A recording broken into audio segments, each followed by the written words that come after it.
What is up, guys? So we're back with Trading for Dummies Part 3. Now in this part, I'm going to name you a few instruments, right? And these instruments are basically the subjects that you're going to be looking to trade, and you want to keep your eyes on these markets because they're extremely volatile and you can make a lot of money in these markets. Number one is gold. It's a commodity, and you know what they call it, basically God's money. Gold is extremely important to look at because it kind of gives you a sentiment of what's happening around the world economically, right? If gold is going up very aggressively, that could mean that there's some things going on in the world that's a little bit shaky.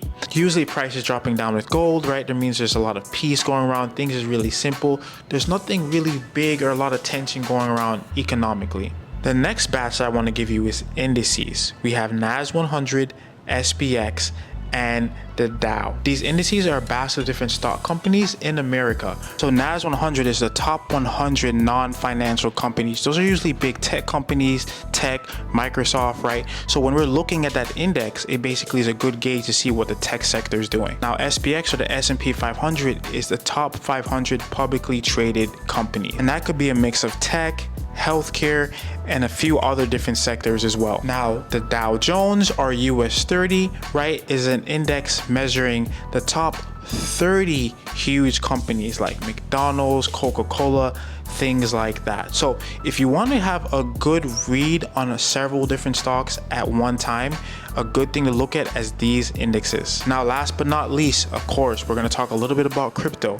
Bitcoin and Ethereum, those are the big two that you always want to keep your eyes on, right? Because a lot of big investors, right, and big companies are putting money into Bitcoin and Ethereum. We have huge companies like BlackRock constantly buying Bitcoin and constantly buying Ethereum, right?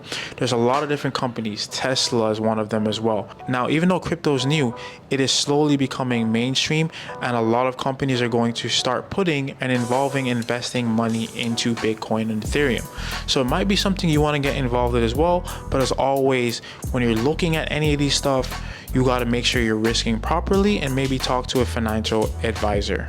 If you're brand new to trading and you want to learn more, comment BHU and I'll send you my free ebook that gives you a lot of great information, especially for a beginner.